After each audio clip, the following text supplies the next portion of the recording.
Plim, plim. Estamos começando. Começamos. Olá, Ok. olá para todo mundo. Eu só vou ficar aqui nas picapes da transmissão, vocês já me conhecem, e depois eu volto com as perguntas do chat. Passando agora a bola para o Fernando, que vai apresentar nossos ilustres convidados. Olá, boa tarde a todas e a todos. Uma alegria muito grande podermos realizar esse encontro com pessoas tão relevantes e de tanto conhecimento que vão compartilhar o que pensam, o que veem e o que enxergam nesse momento tão difícil da vida do país e da vida das nações e, obviamente, na vida das pessoas. Carlos Ferreirinha é um amigo de longa data. Ele tem aqui, eu vou ter que ler, tá? Todos os dois currículos. São mais de 25 anos de gerenciamento de operações e desenvolvimento de negócios de marketing. Ferreirinha ocupou posições executivas sêniores em empresas como EDS, Louis Vuitton, enfim. Ferreirinha cofundou a MCF Consultoria, que traduz a inteligência do luxo em gestão, provendo consultoria, orientação, treinamento, capacitação e educação. Eu tive prazer de trabalhar com o Ferreirinha há algum tempo, quando ele esteve também conosco na BIT, e sou testemunha da trajetória, do conhecimento e de tudo aquilo que ele vem fazendo pelo mercado de texto e confecção, numa faixa do luxo, mas que ele traduz muito bem para uma visão mais ampla e geral, dando exemplos que servem para qualquer negócio, para qualquer perenidade de atividades econômicas. O Arthur Igreja esteve conosco no final do ano, fazendo a nossa apresentação de encerramento na reunião de conselho. É um dos grandes farejadores de inovação e mudanças de atitude, tanto nos negócios como na vida das pessoas. Autor do livro Conveniência, o nome do negócio, cofundador da plataforma AA com Ricardo Amorim, e ele tem tido uma atuação muito intensa em eventos e outras atividades, levando a sua mensagem, levando as mudanças que estão ocorrendo no mundo e circunstanciando para as pessoas aquilo que elas podem e deveriam eventualmente seguir como modelos de trabalho, se bem que modelos não existem, modelos estão sempre aí para serem mudados, para serem alterados. Então, neste dia de hoje, ou melhor, nesta tarde de hoje, nós teremos aí em torno de uma hora e meia, de um encontro que será muito rico. E eu, para não perder tempo demais, eu vou fazer uma breve circunstanciada para poder passar a palavra aos nossos convidados. Desnecessário falar o que estamos vivendo, todo mundo lê, ouve, assiste, de manhã, de tarde e de noite. Uma das maiores crises, se não a maior crise da humanidade, uma guerra sem bombas, mas uma guerra silenciosa de um vírus que vem infectando milhões de pessoas ou milhares de pessoas e colocou mais de meio mundo paralisado. Os negócios no Brasil tiveram uma queda abrupta, viemos aí em torno de 100 de velocidade, hipoteticamente, viemos a zero sem escalas, exceto, evidentemente, as atividades essenciais que continuaram a funcionar, alimentação, bebidas, higiene e limpeza, parte médica, etc. Então, o que está acontecendo hoje? As empresas sem faturamento, sem uma perspectiva e sem um horizonte de retorno, compromissos pululando em todo o seu universo de trabalho, negociações trabalhistas, negociações com fornecedores, enfim. O mundo caiu na nossa cabeça de uma hora para outra e nós temos que lidar com isso, algo jamais visto. 2008 foi uma crise econômico-financeira, também foi muito dramática, mas nós não tínhamos a pandemia, não tínhamos a crise da saúde ceifando vidas. Essa combina saúde, economia e política, porque no Brasil, infelizmente, não só no Brasil, mas eu diria que o nosso exemplo está mais próximo, está mais fácil de entender, tudo está polarizado. Abre amanhã, não abre amanhã, fecha até onde a vista alcança. Enfim, o país entrou numa espiral de polarização muito desagradável, onde a gente tem mais calor do que luz nos debates. E o que nós procuraremos na tarde de hoje é ouvir dos nossos convidados o que eles pensam desse momento, o que os empreendedores, as pessoas, mais do que o empreendedor, as pessoas, como é que elas podem se posicionar nesse momento. É um momento de reflexão, as crises são muito graves para não gerarem aprendizado, nós precisamos sair dessa crise com muitos aprendizados. A gente ouve, eu vou ficar mais solidário, aquelas promessas de final de ano, mas nós temos que executar isso na saída dessa situação gravíssima que o mundo e o país passam. Sempre há a saída, e a saída existirá, sem dúvida nenhuma. Não está à nossa vista está o desejo que saiamos desse quadro com as menores escoriações possíveis. Vão sair mais pobres, mais machucados, mas talvez mais ricos, mais ricos interiormente, mais ricos em novas propostas para a nossa existência futura, como pessoas e como empreendedores, como empregados, como autônomos, como informais, se bem que a gente deveria trabalhar cada vez mais para não ter informalidade na nossa economia. Então, eu dirijo, inicialmente, Arthur, eu vou pedir ao Ferreirinha para abrir, porque o Ferreirinha tem com ele uma história assim de uma amizade muito longa, e não é por precedência ou não. Então, Ferreirinha, você que é uma pessoa que eu admiro muito, me dá a sua visão do momento atual e esse pós-crise. Daqui, a partir do que vocês iniciarem na fala, nós vamos desdobrando com as perguntas e também ouvindo aqueles que estão nos assistindo no chat, fazendo os seus comentários, observações e perguntas para os nossos expositores. Com você, Ferreirinha. Obrigado, Fernando. Um grande prazer. Primeiro, participar desse momento aqui com você. Como você bem disse, nós temos aí uma construção de uma trajetória. Eu tenho isso muito claro, a importância da BIT e o que poucas pessoas sabem. Eu preciso fazer esse comentário muito rapidamente. A minha empresa, MCF, de consultoria, que existe há 19 anos, ela nasceu por causa da BIT. Quando eu fui convidado pelo Paulo Scaff, e na época o ministro Sérgio Amaral, para fazer um projeto internacional do conceito das marcas brasileiras em todas as áreas. E eu, na verdade, as pessoas dizem em algum momento que eu enxerguei alguma coisa, eu não enxerguei nada. Eu abri porque eu tinha que emitir nota fiscal para conseguir fazer esse projeto com a BIT. Passaram-se quase 20 anos aí e nós conseguimos manter aí esse diálogo, né? Eu acho que o primeiro ponto, Fernando, nessa reflexão é aquilo que você bem contextualizou. O primeiro e o mais importante que eu tenho tentado ao longo desse caminho criar uma base de reflexão é que é importante para todos nós termos a clareza que essa não é uma crise minha, não é uma crise do outro, não é uma crise daquele que está do outro lado. Essa é uma crise de um impacto em todos os elos da cadeia. E talvez aqui, Fernando, resida uma complexidade muito grande. Porque quando as crises acontecem e impactam determinados setores, segmentos, alguns elos da cadeia, fica mais fácil gerenciar, porque você sempre pode projetar em alguém a solução, projetar em alguma atividade a responsabilidade da retomada. Essa é uma crise de uma complexidade que todos os elos da cadeia estão comprometidos. E a minha primeira reflexão é essa. Nós não fomos treinados profissionalmente nem pessoalmente para lidar com inimigos invisíveis.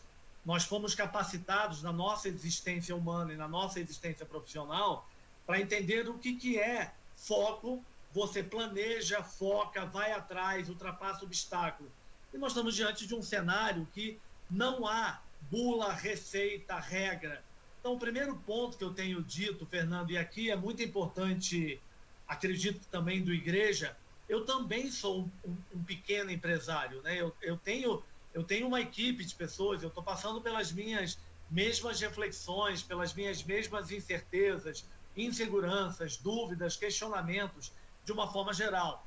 Então, a primeira reflexão que eu tenho feito é que nós também precisamos transformar essa angústia numa capacidade de leitura estratégica, mesmo debaixo da dor. Porque como não há regra, não há bula, não há certeza de que forma nós sairemos disso tudo, parte desse desenho ele está em branco. Então nós temos uma folha em branco na mão que caberá a cada um de nós ter a capacidade estratégica, e aí precisa de inspiração para isso, para conseguir desenhar quem serei eu ao final dessa travessia. Porque eu tenho tido um cuidado, Fernando, tanto eu com as minhas empresas, eu com os meus clientes, nas minhas retóricas aí de mercado, que nós também temos que aproveitar esse momento para fazer uma reflexão, e aqui nem de longe minimizando o impacto severo dessa crise, mas muito do que nós faremos agora, debaixo dessa pressão, não é importante também pensar que talvez nós já deveríamos ter feito algumas dessas coisas lá atrás? Será que nós não deveríamos ter tido um caixa mais saudável, reduzido partes daquela expansão? Talvez a gente não tivesse investido menos naquele estoque que está muito grande, aquela inteligência de uma transformação digital, que nós fomos muito resistentes, demoramos muito tempo para entender a necessidade da digitalização. Então, eu tenho dito que agora, Fernando, nós temos que também dedicar um tempo significativo para fazer uma reflexão sincera, analítica, fria, dura, em relação ao nosso negócio. Quem somos nós nessa situação? Porque essa reflexão será um dos caminhos para essa retomada, que, como você bem colocou, não está claro para ninguém, mas, evidentemente, nós sairemos por esse momento, essa travessia, mas nós temos que entender que não dá para continuar da mesma forma. Possivelmente, nós teremos que redesenhar o próprio tamanho, o produto que oferta, o serviço que oferta, vai ter que redesenhar a sua presença de mercado. Ninguém passará por isso sendo exatamente o mesmo, mantendo exatamente as mesmas coisas. Então, essa é uma hora difícil, dolorida, muito complexa, que precisa também de nós, ao lado do desespero, da polarização que você bem colocou, uma reflexão de quem serei eu, com o meu produto, com o meu serviço, com a minha empresa, quando finalizar essa travessia. No momento que ela termina, ou essa porta ficou um pouco mais aberta, o que eu terei aprendido e o que eu farei diferente na minha tomada de decisão enquanto empresa liberal, autônomo, microempresário, médio, grande, não importa aí o tamanho. Muito obrigado, Ferreirinha, por suas considerações iniciais. E eu passo em seguida a palavra para o nosso convidado, Arthur Igreja, também para dar sua palavra de largada nesse nosso encontro. Então vamos lá. Antes de tudo, agradecer o convite aí por parte do Fernando, da BIT, enfim, é um grande prazer estar aqui. O Ferreirinha tocou numa série de pontos muito importantes que eu também vou ressaltar aqui. Olhando do lado de tecnologia e inovação, o que eu estou vendo? É um momento que tem trazido mudanças. Primeiro que eu digo é o seguinte, né? É um momento para trazer mais humildade ainda para qualquer gestor, para qualquer empresa, porque é a prova de que nós não conseguimos prever tanta coisa assim, né? Então, acho que antes de tudo é para trazer mais uma lição de humildade de que o mundo é longe de ser linear, previsível, que os nossos planejamentos estratégicos não falham, né? Então, eles têm que ter essa característica que o Ferreirinha falou, eles têm que ter uma robustez maior do que os nossos olhos, para suportar mais do que os nossos olhos conseguem ver, né? Então ninguém conseguia imaginar uma coisa como essa acontecendo logo no começo de 2020, que nos primeiros 2 meses tinham resultados interessantes, né? Então estava todo mundo muito animado com esse ano e agora tem esse grande ponto de interrogação. Então, com relação à característica da crise, também foi muito bem enquadrado pelo Fernando. É uma crise que tem uma somatória aí de greve dos caminhoneiros, né, pela paralisia das movimentações, tem um quê de 2008 pela falta de liquidez no mercado, mas acima disso tudo, esse inimigo invisível, né? O Ferreirinha também falou muito sobre isso, e tem um professor americano que é o Scott Galloway, que ele fala que esse aspecto psicológico é muito único, que quando o inimigo é tangível, quando nós estamos lutando contra um outro país, contra um outro exército, rapidamente se cria um senso de união. Então fica muito fácil de identificar que a luta é contra aquele inimigo. E nesse momento, como é um inimigo invisível, é um inimigo que não pode ser mensurado com precisão, nesse momento, psicologicamente, as pessoas ainda caminham para um quê de polarização. Então, uma coisa... o fato de ser algo viral também tem essa característica que desperta um lado psicológico diferente. Mas, de toda maneira, o que eu queria salientar aqui é que é uma crise difícil de traçar, para traçar cenários dentro dela por algumas características. Primeiro, é um crescimento geométrico, então ela tem essa característica que é muito parecida com a tecnologia. O que eu quero dizer com isso? Olhando para o passado, é a mesma coisa que aconteceu com empresas, né, como o fatídico caso aí da Kodak, né, que não conseguia prever o crescimento exponencial da qualidade de captura de imagens, né, da fotografia digital, e ela, como criadora da tecnologia, foi sepultada porque não conseguiu entender esse crescimento geométrico. Então a nossa cabeça pensa de forma linear. A segunda coisa, toda a informação que nós estamos olhando, primeiro, ela está assustadoramente incompleta, né, porque nós estamos olhando, especialmente no Brasil, um número de testes que é bastante restrito, né? Então o universo de discurso das informações que nós temos é bastante restrito. E a segunda coisa, nós estamos lidando com informações que, por definição, elas têm pelo menos 30 dias de atraso. O que eu quero dizer com isso? As fatalidades acontecem depois de um ciclo em que as pessoas ficam adoecidas, na média, por 14 a 15 dias, e essas pessoas despertam esses sinais depois de 15 dias sem ter sinal nenhum de doença. Então, no final, nós estamos analisando, discutindo de forma pretensamente objetiva o avanço de uma doença, mas, na verdade, nós estamos discutindo informação que está pelo menos 30 dias defasada. Além disso, ela é incompleta. Então, isso nos traz um desafio cognitivo aí que é sem precedentes. Além disso, então isso traz a história do pagar para ver, sabe? Que alguns estão tendo essa dificuldade de entender a gravidade de tudo que está acontecendo, porque nós precisamos tangibilizar os problemas. No final, para as empresas, eu escutei uma frase semana passada que me marcou muito, que foi o seguinte: voltando nas grandes transformações aí de costumes, transformações de costumes dos consumidores e transformações tecnológicas, todo mundo lembra onde estava, como viu e como recebeu a notícia do 11 de setembro, e todo mundo lembra de forma muito clara o que aconteceu em 2008.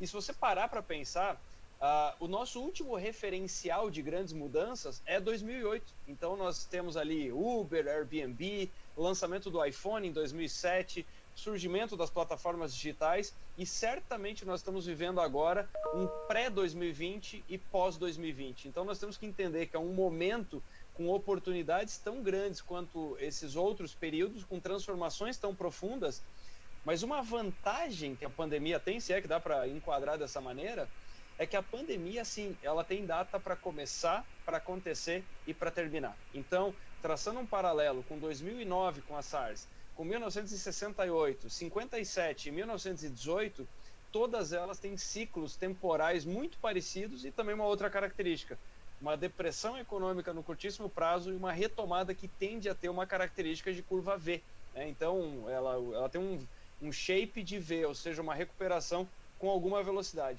O fato é o seguinte: essa transformação que eu falei de 2008, eu costumo comentar nas palestras, né, que, e aí concordando com o ponto do Ferreirinha, o que acontece? Olhando para trás, 2008 nós já tínhamos Uber nos Estados Unidos, e quando isso chega no Brasil em 14, os taxistas ficaram furiosos, porque era uma transformação que estava chegando e que expunha que eles deveriam ter mudado mais rapidamente, né? Quer dizer, se o taxista tivesse pesquisado entre 2008 e 14 o que era o futuro do táxi, ele teria descoberto uma série de insumos para, de repente, mudar a sua vida, mudar o seu negócio.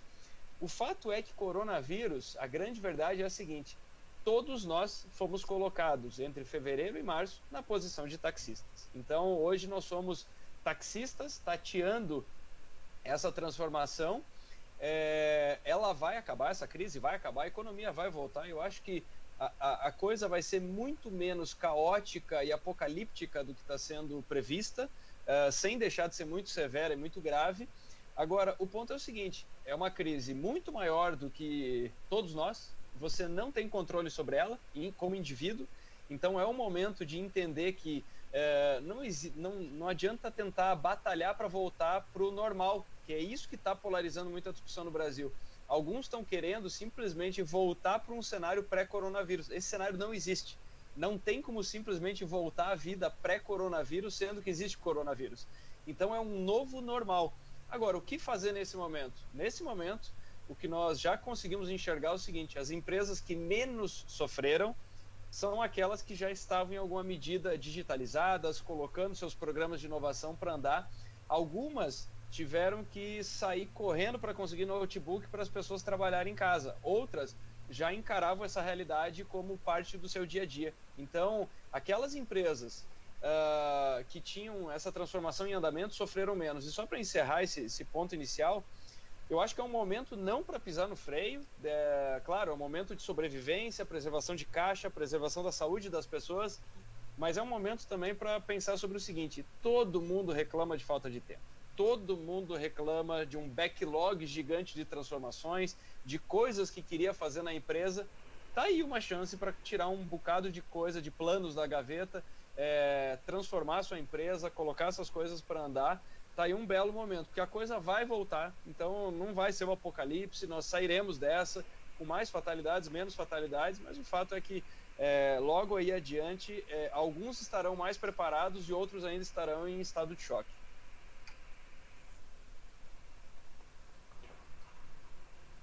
Fernando está sem microfone. Liga o microfone. Muito obrigado, Arthur. Eu, pegando um pouco do que o Ferreirinha falou, do que você falou, eu vou fazer uma provocação nesse momento.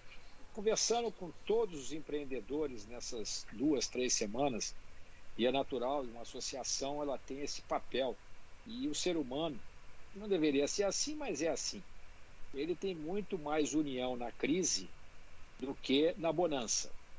Espero que uma das coisas que seja comportamento pós-crise é que as pessoas entendam que trabalhar em rede, de forma cooperada, seja um fator de sucesso e de progresso, e não um fator que vai entregar um segredo ao outro. Mas deixando isso de lado, você falou em recuperação em V, Ferreirinha comentou sobre nós nunca passamos por isso, nós temos aqui quem serei eu depois desse evento, mas hoje como hoje, o que as pessoas me falam? Fernando, como será o amanhã?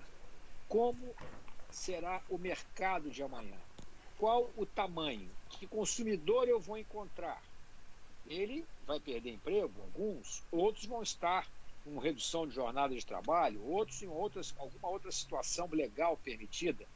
Fato em conteste há um empobrecimento forte da nossa sociedade e do mundo. A destruição de riqueza foi brutal. Então eu coloco, e passando por esse momento, que vai deixar muitas sequelas, que ideia a gente pode ter hoje do mercado de vestuário, do mercado de produtos têxteis, na volta de um consumidor à luz do que vocês já leram e perceberam com relação aos países que já estão um passo à frente dessa crise, porque já passaram pelo seu pico. Como é que você vê isso, Ferreirinha? Olha, Fernando, primeiro, essa é uma característica sua que eu sempre admirei e eu gosto muito, que é lidar com objetividade. Eu não me considero um cara nem otimista, nem pessimista, eu sou um indivíduo muito pragmático nas minhas análises e nos fatos. A primeira coisa é se preparar para esse ponto importante que você traz de reflexão. Nós não podemos, ou talvez nós não deveríamos, romantizar nem poetizar o impacto do desdobramento dessa crise. E aqui num ponto totalmente alinhado ao Igreja, em todas as considerações que ele fez com tudo que já passou, eu talvez colocaria um ponto a mais aí, que eu vejo que deixa essa situação atual num patamar muito mais severo, é que quando tem a crise lá do crash de 2008 nos Estados Unidos, quando tem os aviões que caem nos Estados Unidos, quando tem a guerra do Iraque, quando tem a SARS, mas, na verdade, isso sempre impactou muito fortemente a economia real. Isso quer dizer que o consumidor final se coloca muito distante disso, até ele entender o desdobramento disso. Essa crise agora, ela colocou todo mundo parado. Não importa, e o Igreja foi muito assertivo quando colocou, botou todo mundo como taxista. Então, hoje é a doméstica, o liberal, o autônomo, o presidente, o milionário, o bilionário, está todo mundo parado. Então, o desdobramento disso, eu já tenho um olhar mais severamente objetivo, vai ser muito difícil. Muito difícil. Nós vamos ter verdadeiramente empobrecimento, queda de renda discricionária. E quem conseguir passar, esse daqui é um ponto que tem que ficar muito claro. Eu vejo empresas gigantes fazendo movimentos extraordinários, que eu admiro, que estou apoiando, não demita. Mas são empresas que conseguem manter uma folha de pagamento sem entrada de fluxo de caixa 3, 4 meses. Mas você tem quase 50% da economia do Brasil não na mão dessas empresas. Está na mão do pequeno, do microempresário, do pequeno confeccionista, daquela bordadeira, daquela rendeira, daquela costureira. O Brasil não tem 50% da economia na mão de gigantes e na mão de médios, os outros 30%, 40%. É totalmente ao contrário dos Estados Unidos. Nós temos basicamente quase 48% a 52% do Brasil na mão desse pequeno, desse autônomo, desse liberal, desse pequeno microempresário. essa quantidade de confecção, quando você falou de têxtil. O Brasil é um país confeccionista, das pequenas confecções, que fazem muito trabalho para diversas regiões. O Brasil não é, e aqui, Fernando, entendendo muito bem o seu papel e o papel da BIT, o Brasil não é de Oscar Freire, não é Visconde do Pirajá, no Rio de Janeiro. O Brasil é do Agreste de Pernambuco, é do interior de São Paulo, é do Brás de São Paulo, é do Atacado Forte que tem no Bom Retiro de São Paulo. Esse é o Brasil genuinamente pujante que foi atacado fortemente agora. É que tem uma dor muito mais severa. Então, a minha visão, Fernando, é que há que ter uma visão clara, que você tem que se preparar para um retorno, que o Igreja foi muito preciso. Não é apenas voltar para aquilo que estava, que não faz sentido nenhum. E é se preparar para uma retomada lenta, Fernando. Vai ser lenta. Então não pode se preparar se daqui a abrir a 15 dias o mercado, entre aspas, tudo voltou ao normal e as pessoas saem que nem loucas para consumir. Da onde veio isso? Isso não vai acontecer. Então, quando chega principalmente em moda, vestuário, eu não vejo que vai ter uma corrida de louco. E vou falar por quê, Fernando? Porque nós estamos muito tempo dentro de casa olhando para a porra do armário, olhando aquela quantidade de roupa toda hora na nossa cara. Então, a gente tem que se preparar agora para estimular o consumidor, preparar estratégias mais emocionais, saber qual é o tipo de produto que vai falar nesse momento pautado, pensar um pouco mais em produto sócio-responsável, em pensar em produto responsável na cadeia produtiva, pensar em produto reciclável, produto sustentável, porque possivelmente, pelo menos no início, você colocou muito bem, parece lista de final de ano, mas vai chegar agora, vai ter uma grande parte das pessoas dizendo que estão mais conscientes, que estão mais solidárias. Então tem um tempo inicial que nós temos que entender que tem uma superação do indivíduo de passar por isso. Essa superação não é de curto prazo.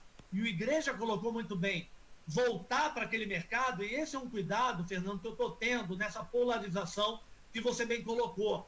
Esse papo de simplesmente abrir tudo tem que tomar cuidado. Seu custo pode continuar muito alto, mas se isso não tiver uma consciência social, o cliente não volta. E aí você volta e o cliente não volta, seus custos continuam correndo loucamente no meio dessa estrada aí insana. Então eu vejo que agora é tempo de análise fria. É uma preparação que consiga te manter operando nos próximos meses, não nas próximas semanas, nos próximos meses, porque ainda tem uma questão de saúde que ainda alerta que nós estamos no início. Então, quando você e o Igreja falam desse tempo, que eu achei bárbaro, que o Igreja comentou de 30 dias, então quer dizer que possivelmente nós ainda estamos há 20 dias, o que pode ser ainda uma calamidade maior no Brasil. Então, a preparação agora não é sair correndo para abrir as coisas. A preparação agora é para você correr para saber quem você vai ser quando isso abrir. Em termos de custo, em termos de tamanho de equipe, de produto que você vai produzir, aquilo que você vai parar, aquilo que você vai fazer. Esse é o momento de uma revisão completa com verdade, porque essa é a parte mais dolorida. Muito obrigado, Ferreirinha. Muito boas suas colocações. Arthur, como é que você vê aí esse panorama com base naquilo que eu coloquei inicialmente, que gerou toda essa manifestação do Ferreirinha, à luz daquilo que você colocou, uma recuperação em V? Porque eu tenho observado, analisando indicadores de consultorias multinacionais, etc., que no caso do vestuário, eu tendo mais para o lado realista de baixo e não do realista de cima, houve até uma recuperação acima daquilo que se esperava no primeiro momento. Porém, nos países do sul da Europa, notadamente Portugal, Itália e Espanha, eles esperam esse ano uma queda de 40% no consumo de vestuário decorrente de uma série de questões que o Ferreirinha colocou. Cada mercado é um mercado. A gente sabe que os mercados eles se redefinirão de uma certa maneira. Eu tenho acompanhado algumas lives. Aliás, vamos falar uma coisa, hein? Passada, se Deus quiser, essa crise, talvez a palavra live vai ficar um pouco cansada. Meu Deus do céu. O que não está faltando é live. Mas, enfim. É verdade. Deixando de lado um pouco essa blague, mas a gente vê, assim, empresas financeiras ou de moda mesmo. Olha, eu estava pensando em expandir meu escritório e eu já estou me dando conta de que eu posso encolher meu escritório do ponto de vista de espaço físico. Olha, eu achava que não era bacana eu fazer uma reunião com um cliente que eu achava que era mais sofisticado no atendimento, e eu estou vendo que eu posso falar com ele de uma maneira mais imediata. Ou seja, essas mudanças nos negócios e do próprio consumidor na sua decisão de compra, como é que você está enxergando aí? Ninguém tem a bola de cristal. Tudo que a gente está falando aqui agora são suposições, análises, sentimentos, e que todo mundo está buscando uma resposta. Mas como é que você enxerga esse caminho aí mais próximo? O caminho do ano que vem nós não sabemos o que vai acontecer, mas o mais próximo, pelo menos. Bom, vamos lá. Eu anotei um bocado de coisa aqui e acho que o Ferreirinha trouxe elementos bem pertinentes aqui para a discussão. Então, quando eu falo de retomada em V, no final ele falou uma coisa que é muito verdade, né?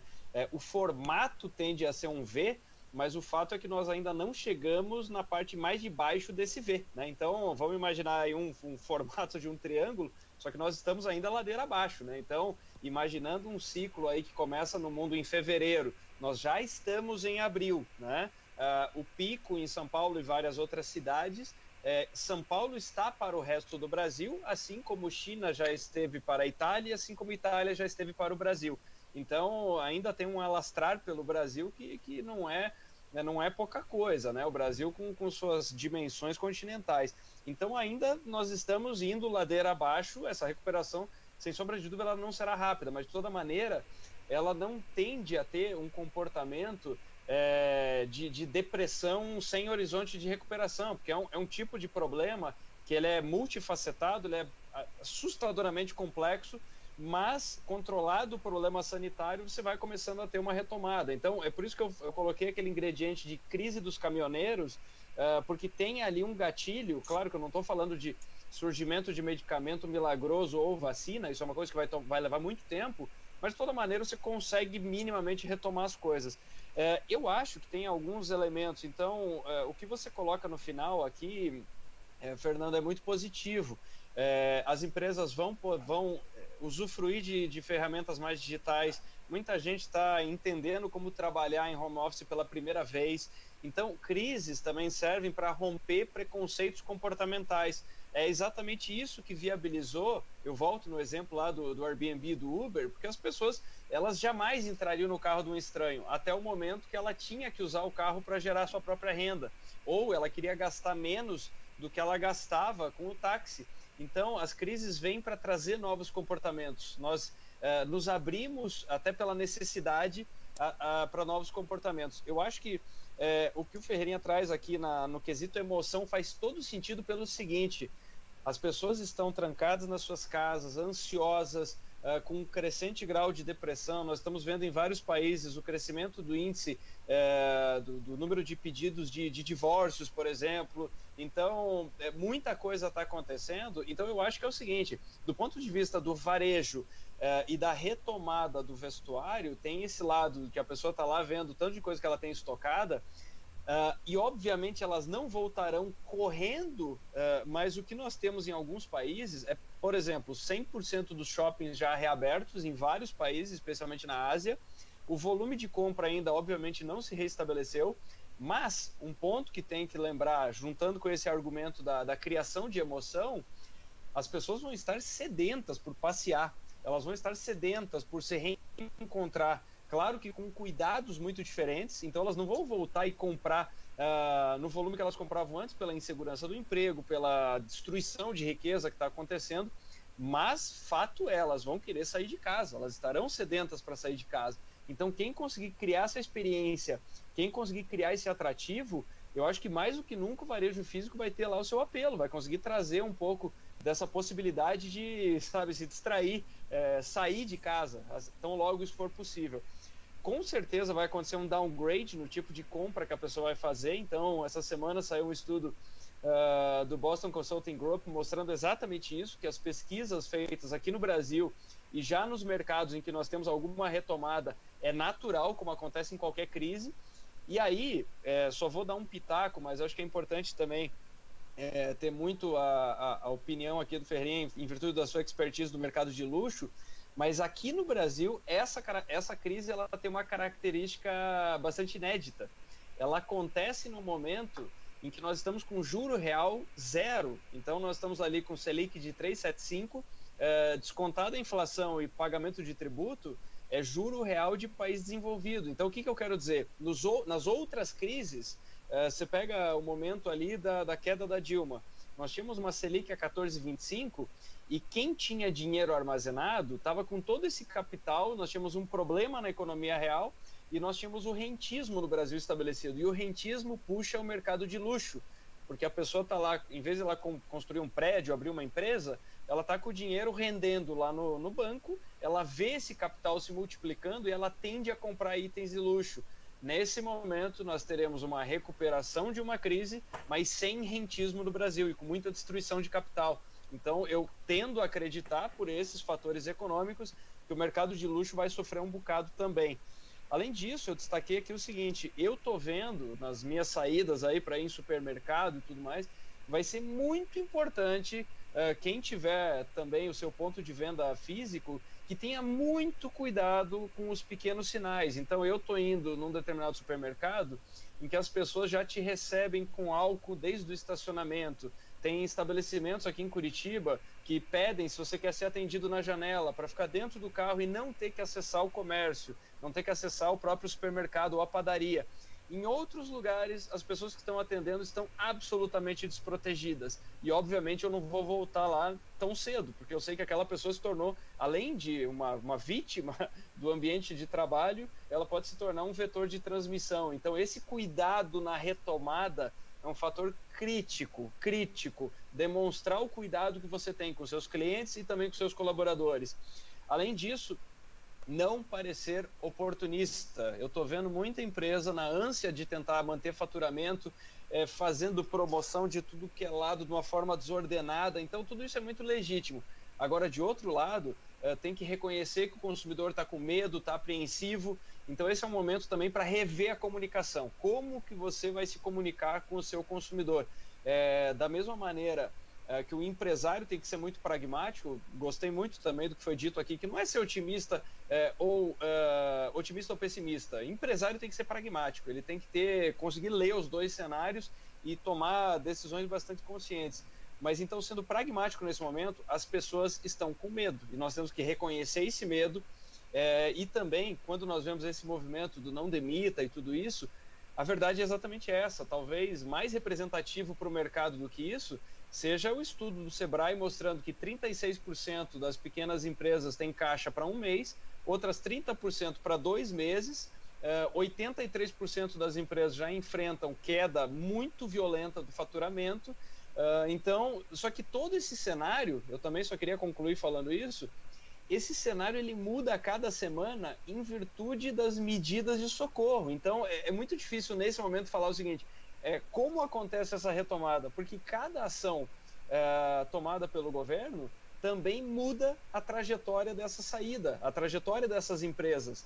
Então, tudo isso vai mudar a cada semana. Agora, uma coisa é certa, as pessoas estarão sedentas, muitas delas estão se expondo ao e-commerce pela primeira vez, muitas estão experimentando essa vida online com mais intensidade agora. Nas últimas 3 semanas, o uso de internet no Brasil cresceu assustadores 40%. E só para fechar, tomara que na saída da crise nós tenhamos mais lives, né? Mas no sentido de, não de lives, né? Tenhamos mais lives, né? Mais pessoas vivas no final disso tudo. E essa transformação por si só é uma coisa que chama uma atenção, né? Nós estamos vendo cantores conseguindo atrair patrocínio, se tornando os novos canais de TV. Nós estamos aqui fazendo um pequeno debate de noticiário, né? Então, todo mundo está tendo que se encontrar um novo caminho, mas o fato é, o consumidor lá na ponta, lá na saída desse túnel, ele vai estar com hábitos de consumo bem diferentes. Muito obrigado, Igreja. Sem dúvida nenhuma, é que nós não sabemos qual será esse consumidor, a gente só sabe que ele vai sair empobrecido, porque a destruição de riquezas é brutal.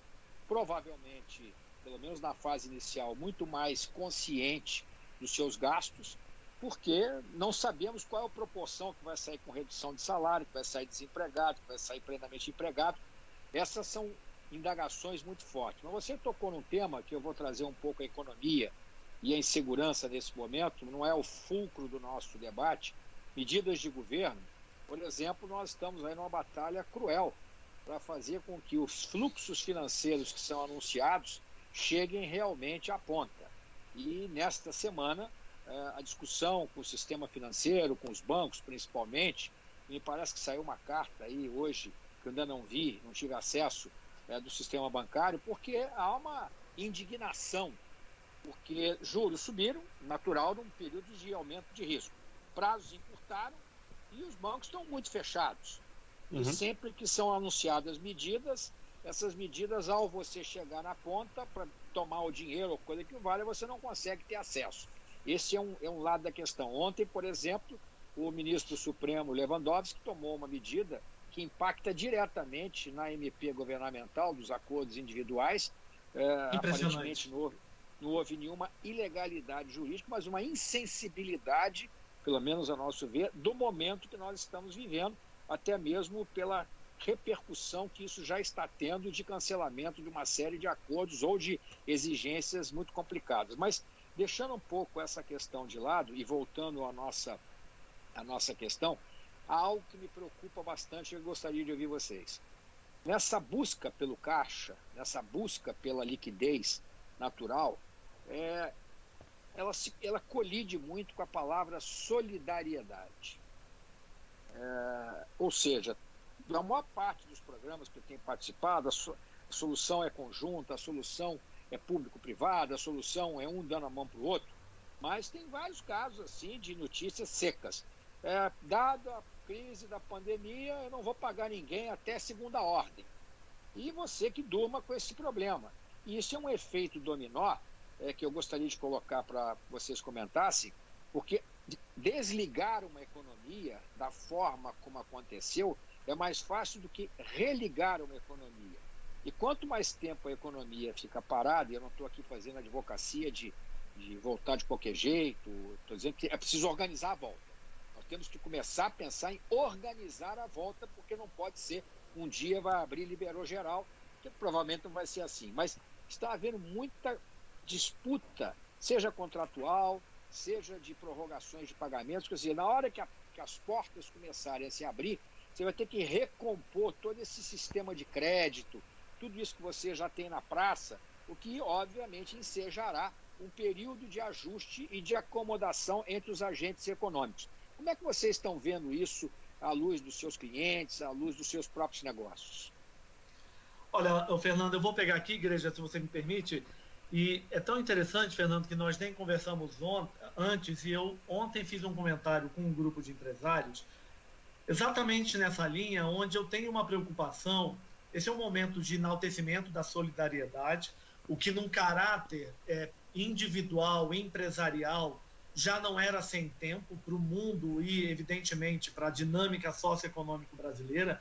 Só um dado, Fernando, da riqueza da riqueza que o Brasil gera, vamos colocar assim, o Brasil tem hoje 0,2 alguma coisa de doação, né, naquilo que é considerado filantropia e doação. Isso nos Estados Unidos alcança quase 3%, o que deixa muito claro o distanciamento que existe brasileiro dessa manifestação em relação à doação, à solidariedade. E também vejo, Fernando, que esse é um momento que também tem revelado muitas coisas, né? Não somente a nossa polarização política, mas revelado a nossa falência na saúde, a nossa falência na educação, a nossa falência na infraestrutura.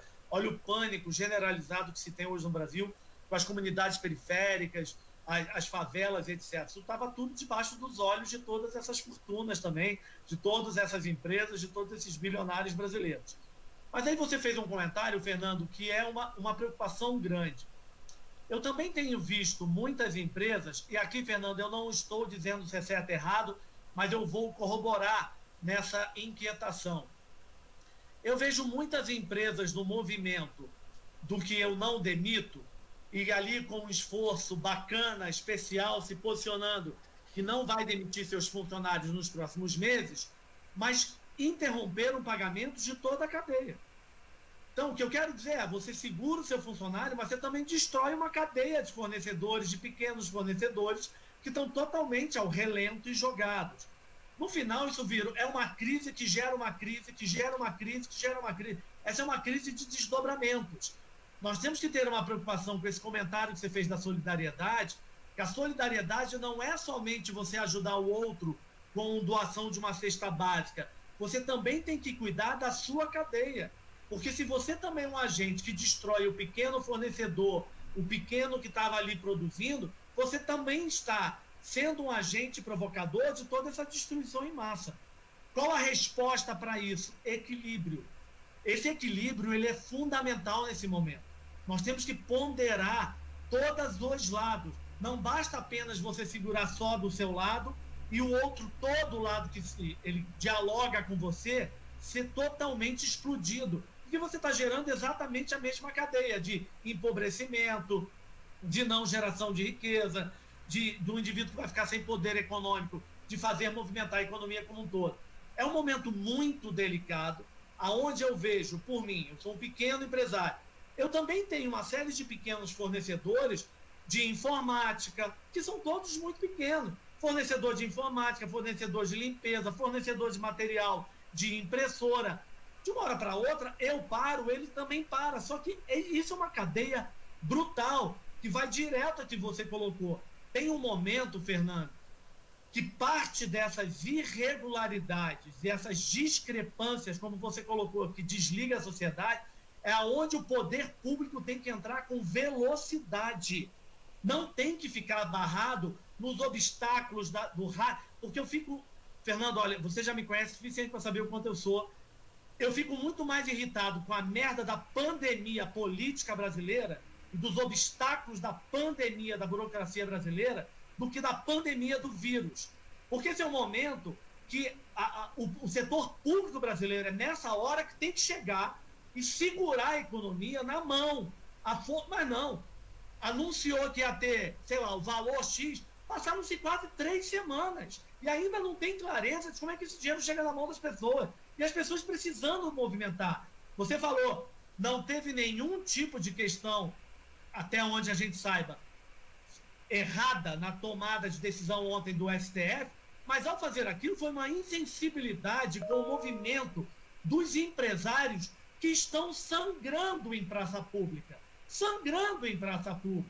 E aí, nessa hora, vem alguém querer recorrer ao livro que leu na faculdade. Ah, meu Deus do céu, gente. Deus que me perdoe, a vida é mais prática.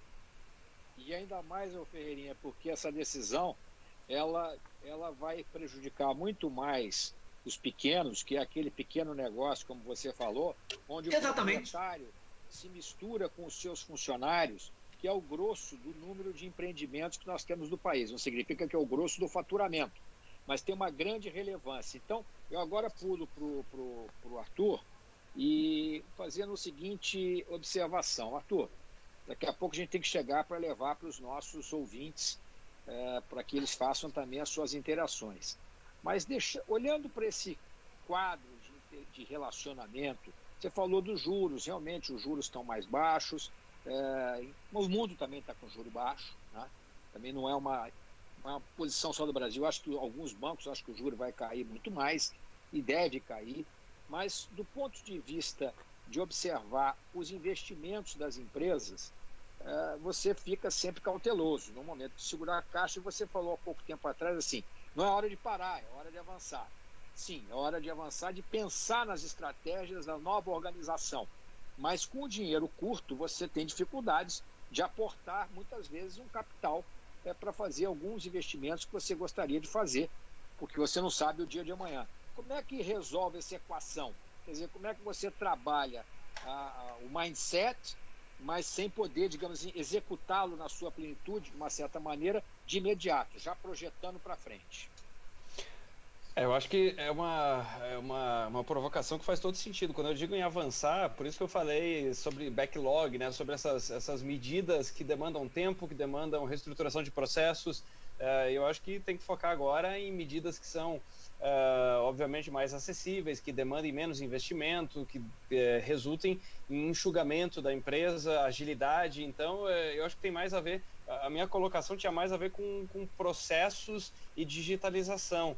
É mais nesse sentido, sabe, de redução de burocracia. Então, Até na palestra que eu fiz na BIT eu falava muito isso, né? Que inovação não necessariamente está misturada com grandes investimentos. Muitas vezes a inovação demanda um rever, um novo olhar, né? E muitas vezes reduzir a fricção dentro de uma organização. E isso dá para fazer com uma verba reduzida, dá para fazer com menos investimentos. Então, não necessariamente nós temos uma coisa ligada à outra. Que mudar uma coisa, inovar, conseguir um resultado novo, esteja atrelado a fazer grandes investimentos, compra de maquinário, instalação de software. E o que nós estamos vendo nesse momento tem muita solução digital aí, enfim, on demand ou com custo baixo. Então, acho que é um momento interessante também para esse tipo de coisa. E só complementando o debate aí que estava acontecendo antes, hoje pela manhã eu participava também de uma reunião como essa, às 8 horas, e eu comentava exatamente isso, que o grande entrave na economia, a partir do momento que coronavírus vira desculpa para uma certa instabilidade contratual e jurídica, né? Então, esse é um tema que também me preocupa bastante, porque realmente isso sim tranca a economia, até mais do que você manter as pessoas afastadas dos seus postos de trabalho. A partir da hora que os contratos deixam de valer, a partir da hora que você tem quebras importantes em determinadas cadeias, e o que o Ferreirinha falou é fato. Eu posso falar do lado de cá, no mundo dos eventos, que está basicamente parado, né? Ou seja, está todo mundo... Eu estou fazendo, por exemplo, no meu caso, eu tenho feito muito evento online, então tem empresas que têm mantido uma agenda de capacitação, tem empresas que têm feito muita palestra online, então mudou o foco da minha atuação. Em vez de estar no avião todo dia, estou fazendo palestra à distância. Agora, de outro lado, o que aconteceu? Tem algumas dessas empresas que, como o Ferreirinha falou, eu tenho clientes que estão na lista lá do Não Demita, e o que acontece? Os eventos que eu tinha no mês de abril e maio, muitas empresas resolveram fazer o seguinte: olha só, eu estou honrando o contrato, então renegociando, vou pagar uma parte agora, uma parte eu vou pagar quando o evento acontecer, o evento vai ser em outubro, vai ser em novembro, vamos ajustando isso. Agora tiveram outras que simplesmente usam o coronavírus como desculpa para simplesmente fazer rompimento de contrato com pagamentos em andamento. Então, esse tema é muito delicado e eu acho que muito importante, porque realmente, no caso, especialmente dos pequenos fornecedores, isso faz toda a diferença. Então, para a grande empresa em que ela pode captar barato, pode pegar juro muito baixo, ela tem um amortecedor diferente, né? Muito diferente do pequeno empresário. Sobre isso que você colocou, é muito interessante que nós temos uma cadeia de produção é muito maior, mas com funcionamento regular, com coleções, etc. São mais de 25 mil empresas entre têxteis e confecção, 1,5 milhão de pessoas diretamente, 150 mil pontos de venda comercializando vestuário no país. E como o Ferreirinha bem colocou, o grosso, evidentemente, não está aqui na Maria Quitéria, no Rio, ou está na Oscar Freire, etc. É um consumo de um país de renda média. Um país de renda média é um país que tem um consumo grande no agregado, mas ainda não tão grande do ponto de vista per capita, considerando os países mais desenvolvidos. Então, o que eu estou sentindo aqui nessa relação? Opa, parece que o Fernando travou ali na internet dele. É isso que eu ia perguntar, se era... Voltou. Acho que é só a imagem dele. Não, houve um problema aqui, que entrou uma ligação aqui, mas eu já apaguei. Empresas que estão cuidando... Você está só congelado, Fernando. Peraí. O quê? Agora entra... Aí. Tá. Então, empresas que estão cuidando dos seus fornecedores, empresas que mesmo nenhuma empresa privada de per si vai resolver essa crise, como colocou muito bem o Ferreirinha. Agora é a hora do governo. Eu me considero um cara mais liberal em economia, mas é a hora. Só ele tem poder de fogo, só ele pode emitir dívida e emitir dinheiro. Então, esse movimento entre as cadeias produtivas e essa inter-relação, eu me espanto às vezes eu ver pessoas dizendo assim: eu vou resolver meu caso. O que você vai fazer? Não pago mais ninguém. E depois o cara que você precisa amanhã para trabalhar com você, ou aquele pequeno fornecedor. Então, essa questão da sociedade é que tem que haver um mais encaixe, porque, na verdade, tem muita gente fazendo o bem. Ferreirinha falou de doações. A legislação brasileira não é tão boa para essas doações como é a legislação norte-americana, a gente tem que circunstancializar isso. Mas eu acho que teria a hora, Lígia, se já tiver perguntas daqueles que estão nos assistindo, para a gente começar a colocar para os nossos palestrantes, para os nossos convidados, para que também o público interaja. Você já tem perguntas para eles? Eu tenho perguntas, eu tenho comentários, eu tenho salva de palmas para Ferreirinha, ovacionado aqui no chat. Mas então vamos começar aqui do começo, porque são... E para a igreja também tem, né? Por igreja tem alguns comentários aqui que eu vou ler mais abaixo. Mas tem aqui perguntas do tipo assim... muita gente falando assim, como que esse consumidor vai ter coragem de comprar depois desta crise, né? Quanto tempo ele vai levar para ter essa confiança de comprar? Essa é uma pergunta. O Estilo Novo aqui pergunta como que se mantém emprego se os clientes não estão pagando nem boleto, né? Como que se vai viver até lá? E que as confecções aí estão tendo que fazer pedidos e aguardar de 60 a 90 dias aí que estão pedindo para pagar. Depois eu continuo fazendo mais perguntas, mas tem mais uma aqui. Se o Ferreirinha acha que vamos ter uma concentração de fabricantes também. Por enquanto, essas questões. Tem mais depois. Olha, com o Ferreirinha e com a igreja para fazer os comentários. Eu vou, primeiro assim, parte das perguntas são perguntas que todos nós temos e tenho certeza que também são perguntas da igreja como empreendedor e a minha também. Eu adoraria saber muito dessas respostas aí. Não é possível, né? O que se sabe, o que se aponta e aquilo que a gente reflete, né, por dedicar uma vida aí entendendo dinâmica de consumo, é que toma tempo para o consumidor recuperar a sua energia de consumo depois de uma crise que é gerada, que te impacta diretamente com a questão da saúde. Essa fragilidade que a crise traz, o Igreja fez um comentário de ir à padaria, etc. A sensação que eu tenho, Igreja, é que quando você vai à padaria, né, quando eu vou à padaria, quando eu vou ali na esquina do supermercado, eu tenho uma sensação que parece que nós estamos radioativados, né? Nós não queremos mais, assim, estar esbarrando nas pessoas, que esteja muita gente próxima de você. Então tem um tempo aí para passar por isso, que vai ser importante a gente estar se preparando para isso. Agora, dito isso, é também muito importante que a gente se coloque numa posição como consumidor, porque todos nós somos consumidores. E como consumidores, antes aqui, o Fernando fez na nossa conversinha antes de abrir aqui, é importante a gente lembrar disso, né? A gente diz que vai à academia todos os dias, vai ter uma vida regrada, vai comer de forma consciente, vai reduzir a ingestão de bebida alcoólica, de carne vermelha, de doce, de açúcar, de farinha branca. A maior parte das pessoas diz que vai fazer e não consegue. Isso quer dizer que no dia a dia vai ter a maior parte de nós consumidores, nós vamos voltar aos nossos hábitos de consumo, às nossas vontades, aos nossos desejos. O que eu vejo é que esse tempo vai ser um pouco mais lento do que nós gostaríamos que fosse, do que nós precisamos que fosse. E aí, quando entra ali já na pergunta de que como é que as pessoas vão viver, essa é uma pergunta que eu faço no dia a dia. O Igreja comentou, eu tive muitos contratos cancelados, eu tive muitos pagamentos correntes suspensos. A minha pergunta é a mesma, né?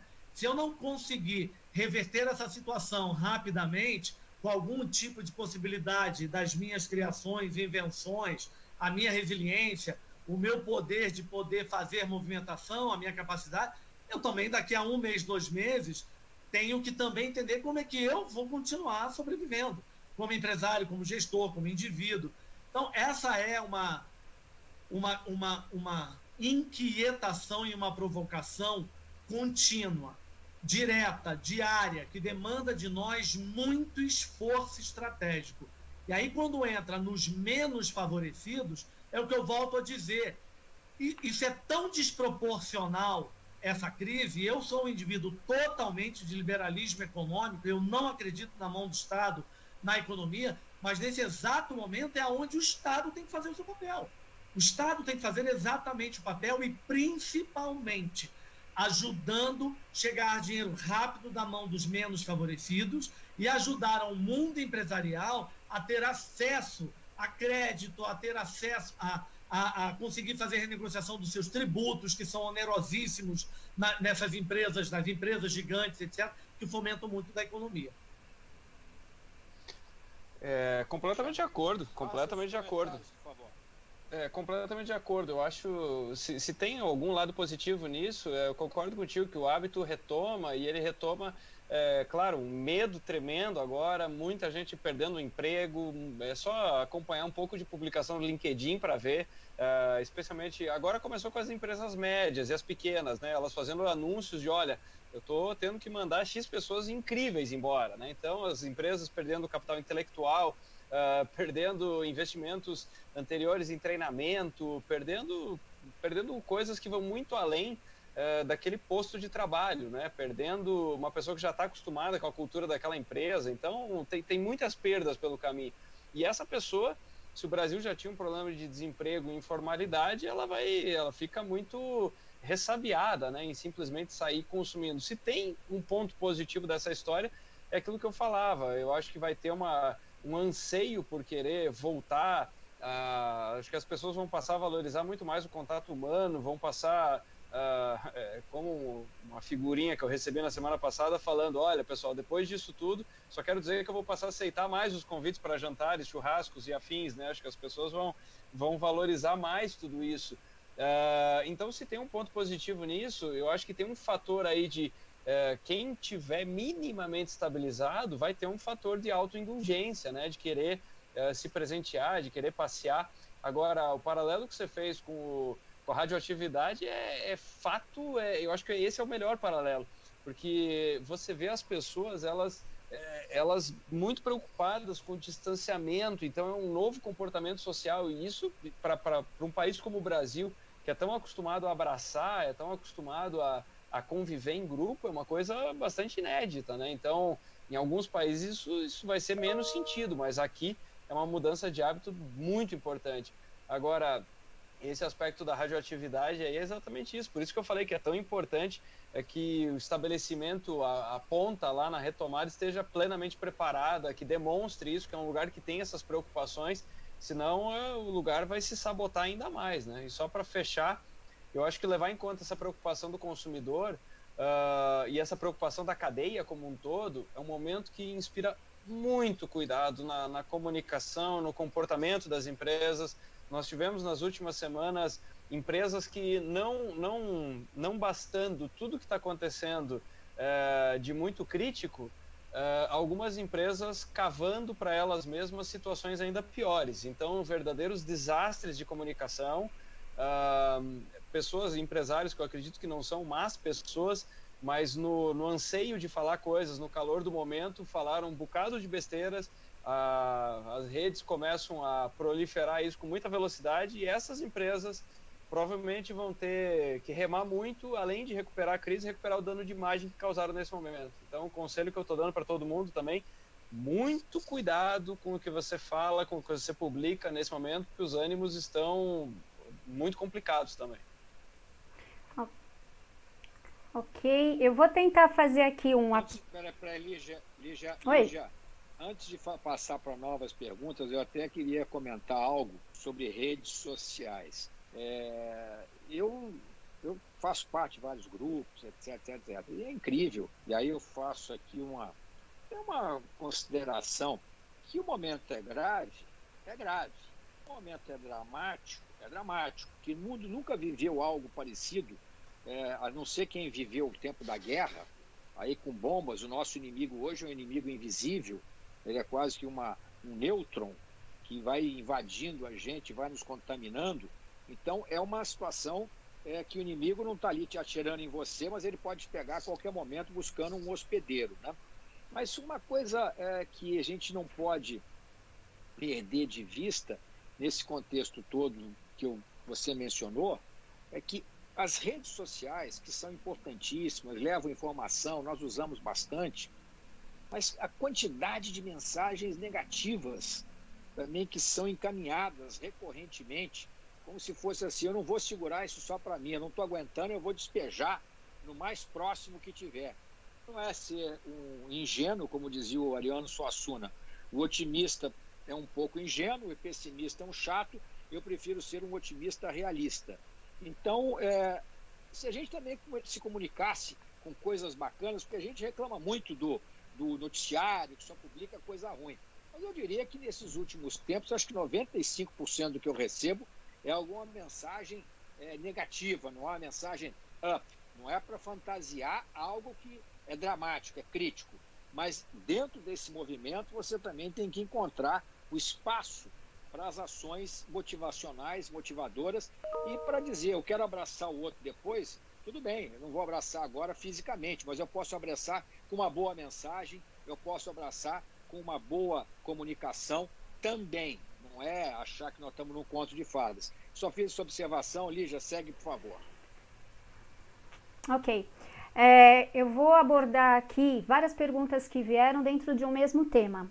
E o tema é o seguinte: empresas lá do sul de Catarina fizeram um pacto e vão trabalhar numa campanha que é compre do pequeno, compre no seu bairro. Então tem essa campanha que vai muito com uma daquelas mega trends que eu vi, Arthur, né, sobre a questão de senso de comunidade, que você já abordou. Uhum. Mas também eles falam assim, mas como é que eu vou continuar concorrendo com o chinês? As importações já começaram a chegar novamente, né? Então tem aqui essas questões e as pessoas perguntando muito, essa campanha, compre do Brasil, feito no Brasil, queria que vocês comentassem um pouquinho disso, sobre como que a gente pode fortalecer os pequenos, o cara do bairro e, ao mesmo tempo, esse monte de importação que já começa a chegar. Tá com vocês. Olha, eu vou pegar aqui de imediato, Lígia, e vou abordar da seguinte forma. Primeiro, esse movimento do compre do pequeno e do local, isso não é um movimento no sul do Brasil, isso é um movimento que está acontecendo em todas as regiões do Brasil e também em diversos lugares do mundo, porque, e claro que no Brasil isso está mais próximo aqui da nossa realidade, porque são exatamente esses pequenos que têm uma dor de imediato, né? A porrada é muito grande para quem é pequeno, para quem é liberal, para quem é autônomo, para quem é micro, é muito grande. É um rolo compressor que passa, né? O Igreja colocou bem, o Arthur, que o amortecedor é totalmente diferente. Então, esse movimento de que compre do pequeno, valorize o pequeno, na verdade, ele é uma das manifestações da solidariedade que está acontecendo, né? Porque entende-se socialmente que o grande ele tem um poder e um amortecedor que o prepara para um período de escassez aí muito grande. O pequeno não. Então, eu acho que esse movimento é uma manifestação de solidariedade importante, bonito, relevante, que faz acontecer. E que, na verdade, Lígia, eu gostaria, para essas pessoas aí que se fizeram algumas dessas perguntas, que isso, na verdade, fosse um novo movimento nosso enquanto sociedade, mesmo que seja pequeno, né? O conceito da sustentabilidade, eu gosto muito de bater nessa tecla, o conceito da responsabilidade sustentável, da cadeia sustentável, da responsabilidade social, não é comprar apenas do fornecedor que faz aquilo porque está fazendo tratamento de água, porque não tem matéria-prima poluente.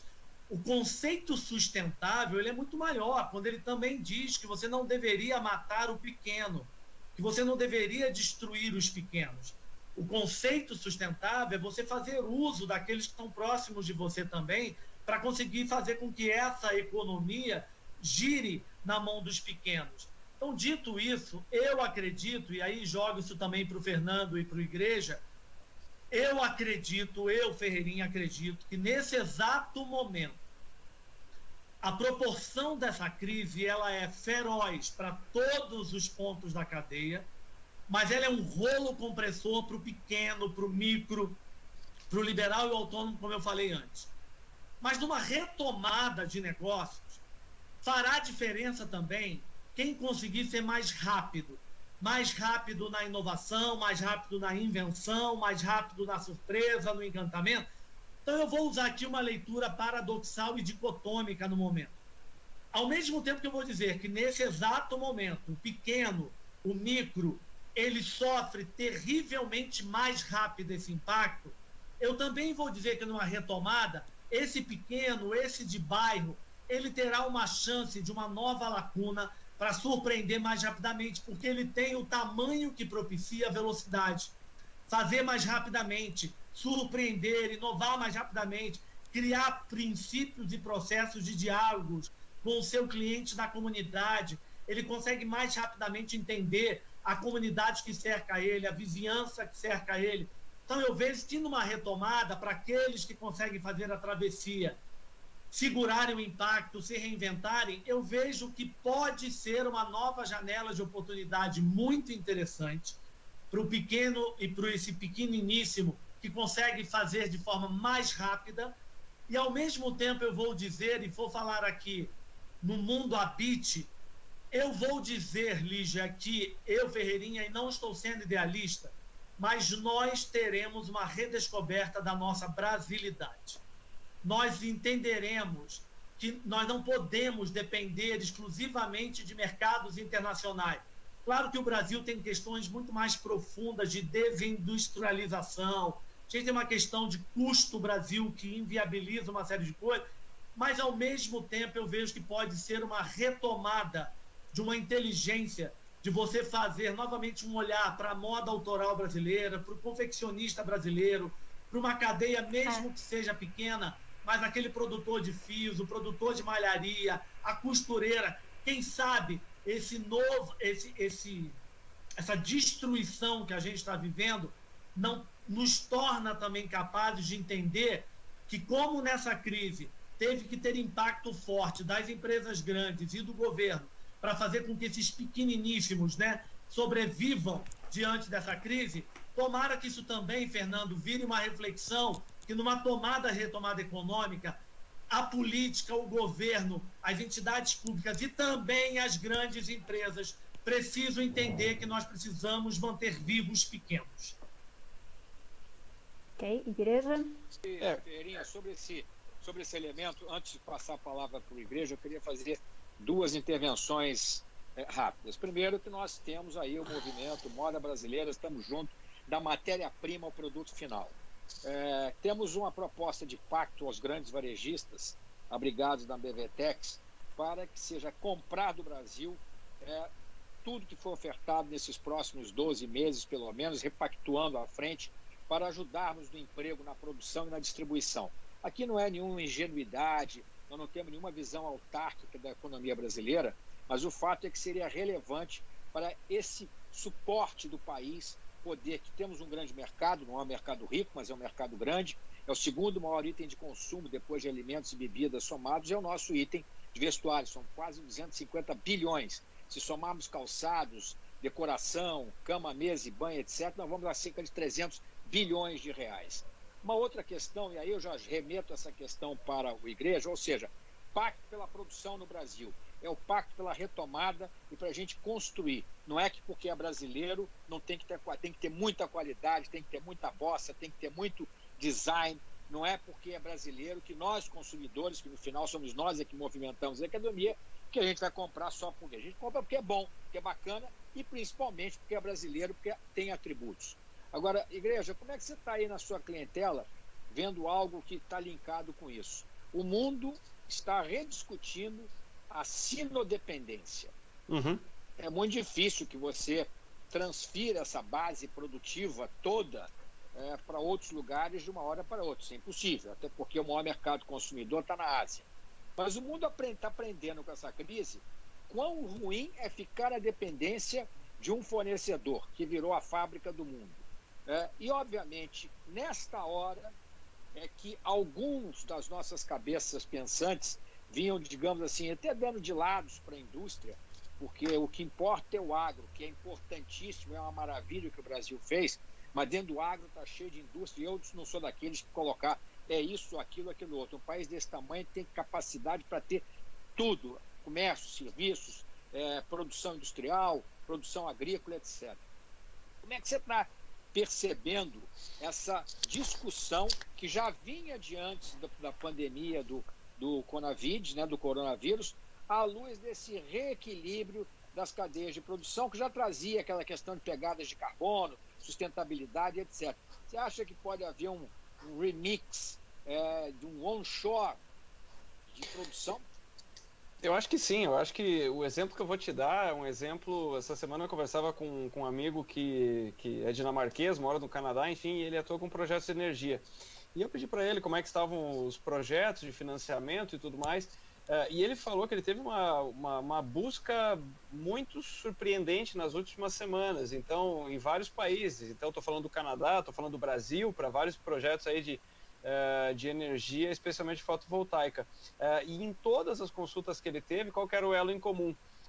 Uma preocupação exatamente com esses fatores. Então, o Canadá levou uma canelada histórica dos Estados Unidos, então o Brasil também vai começar a acordar para esses temas. Toda época de instabilidade econômica e política, eu também concordo muito com a tua visão. Acho que não é um quesito defender A ou B, tem que tomara que todos esses setores consigam se desenvolver grandemente, e também não é um nacionalismo isolacionista, né? Muito pelo contrário, acho que a pauta não é essa. Mas, de outro lado, acho que é um tema super importante. O que me chamou a atenção no que ele falou foi as consultas que ele teve nas últimas 3 semanas eram exatamente por grandes conglomerados, por governos preocupados em estabelecer suprimentos de energia para serem menos dependentes, porque eles entenderam que em momentos como esse você começa a entender que você está na mão, né, de alguns fornecedores, de alguns players. Então, o paralelo que eu consigo traçar aqui foi esse depoimento que me chamou muita atenção. E o racional é muito claro, isso vai acontecer com qualquer tipo de indústria. Então, seja na indústria da confecção, seja na energia, eu acho que o mundo realmente vai perceber que isso é uma questão crítica. E só complementando uma coisa que o Ferreirinha falou do espaço para os pequenos, bom, não por outro motivo, em 2008 que nós começamos a falar de startups, né? Então, empresas ágeis, compactas e que estão mais próximas de identificar as necessidades das suas comunidades. Então, no mundo da tecnologia, nós falamos das startups em 2008, que foram os grandes vencedores aí, as empresas emergentes, que depois nós passamos a chamar muitas delas de upscales, né? Porque elas ganharam um outro porte. Eu acho que o pequeno, a fragilidade que ele tem, obviamente, é de capital, é de horizonte, né? No final, tudo se resume a tempo, né? As grandes, elas têm meses para se planejar. As médias têm semanas e muitos dos pequenos têm dias. Então, tudo se resume a que tempo que você tem para tomar as suas atitudes. Agora, de outro lado, na retomada, realmente elas têm muita capacidade de se flexibilizar. E com relação ao consumo dos produtos feitos no Brasil, essa consciência do consumo local, no primeiro episódio do meu podcast, que está lá no Spotify, o Inovação com Arthur Igreja, eu tratava exatamente da questão dos entregadores. Então, eu lembrei disso, só para trazer uma estatística para vocês. No final, quando você está com uma campanha com essa natureza, do tipo, valorize a loja do seu bairro, valorize o produto que é feito no Brasil e tudo mais, também concordo contigo, ele tem que estar no mínimo par level, mas ele tem que ser comprado pela qualidade, pela competitividade. Mas esse grau de consciência, eu não sei qual que é o grau de consciência aqui no setor têxtil, mas eu fui investigar isso no setor de entregas. Por que eu fui investigar? Porque as condições de trabalho dos entregadores são horrendas, né? Então, estou falando do entregador aí do iFood, do Rappi e tudo mais. E tem a possibilidade da gorjeta. E o que eu fui descobrir ao entrar em contato com as empresas de tecnologia que desenvolvem esses aplicativos, que, por exemplo, eu sou um cara que toda vez que eu peço para entregar alguma coisa na minha casa, eu dou gorjeta, para tentar minimamente contribuir com aquela pessoa. Eu tento pedir dos estabelecimentos que estão mais próximos aqui da onde eu moro.